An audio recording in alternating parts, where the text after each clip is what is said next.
Some say they're damned souls.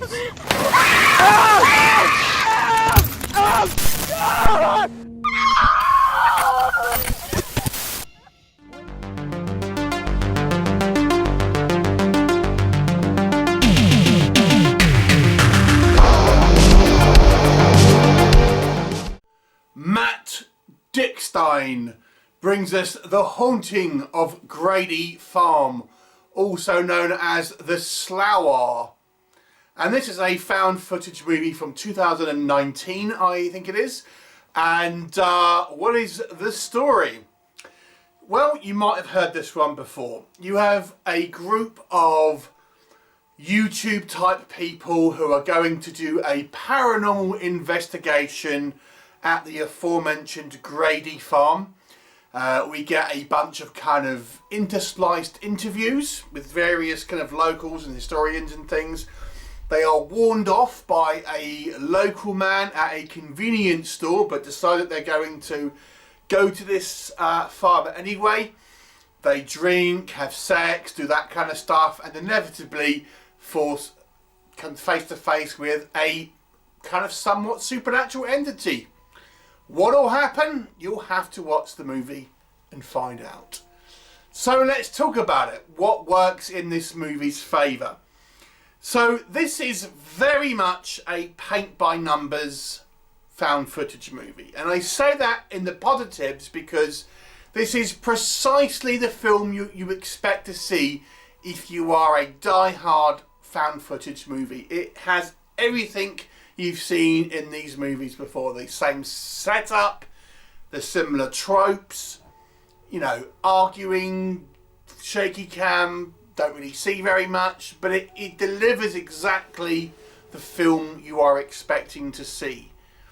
So if you like that formulaic style of found footage movies, this movie will deliver that. I will say, I thought the acting was reasonable in this one. We have a group of, I believe it's 6 characters that are going to this this particular farm, and I thought their actual interactions, and they're kind of a group of friends who are, you know, have known each other for a while, but they don't see each other for that long, and there's one of them which is going to propose to another one, etc. But I didn't think the acting was too bad, and I have to say, although the characters are somewhat sort of as you'd expect, let me just say. We've got the kind of like the guy who's a bit of a outcast, lone wolf, causing a little bit of trouble. But they still, I think, seem like believable friends. So I'll give the credit where credit is due on that. I didn't think the acting was actually that bad. And the movie, you know, obviously this is taking cues from the Blair Witch. The movie being interspliced with various interviews, some, you know, locals and things, and there's like a historian woman kind of giving you some backstory about this Irish legend, although this does take place in Florida. You know, again, it gives you some kind of context, and it kind of breaks up the the shaky cam. So I didn't think that was a bad inclusion, although again, it's, as I say, very derivative of movies like The Blair Witch. So there's that.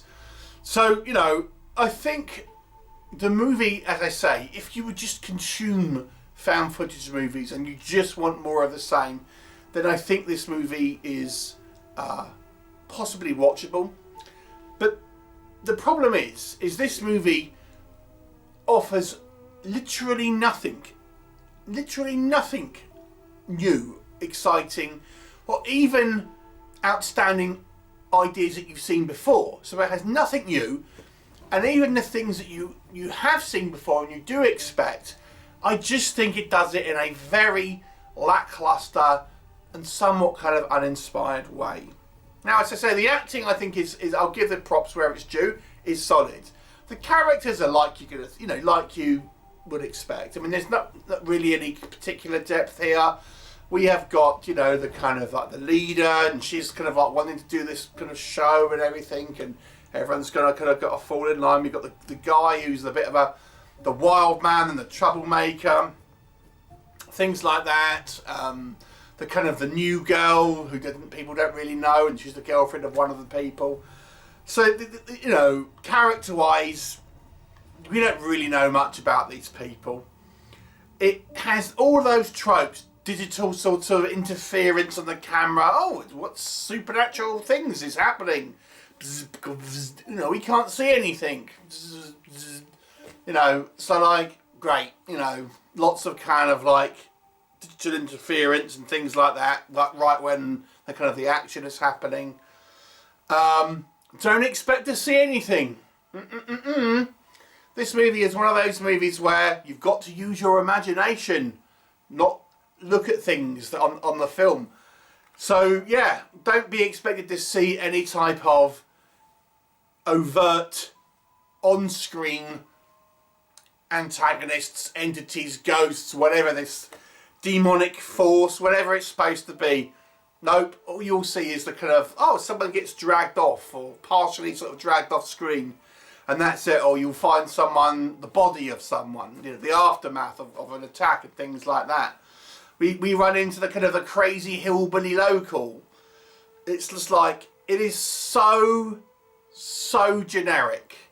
It's not a long film, but my God, I have to be honest with you with this one.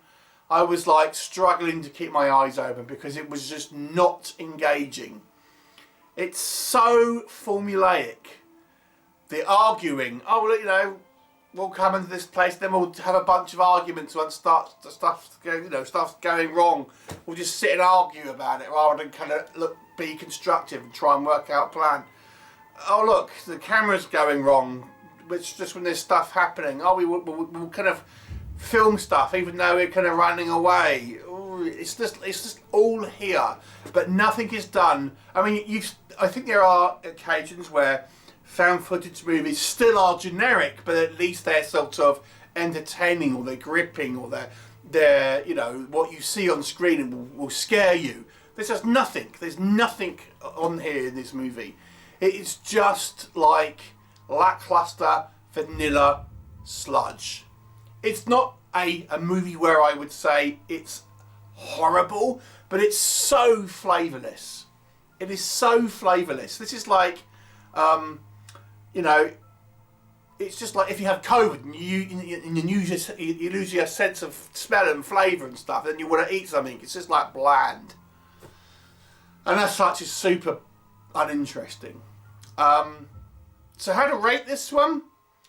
Now, I'm going to give it a 4 out of 10 because although I don't think this movie is very good and I don't think it's entertaining, I wouldn't say it's overtly bad in respect of the filmmaking, if this makes sense. It's just that the end product is so dull, so flavourless, so vanilla.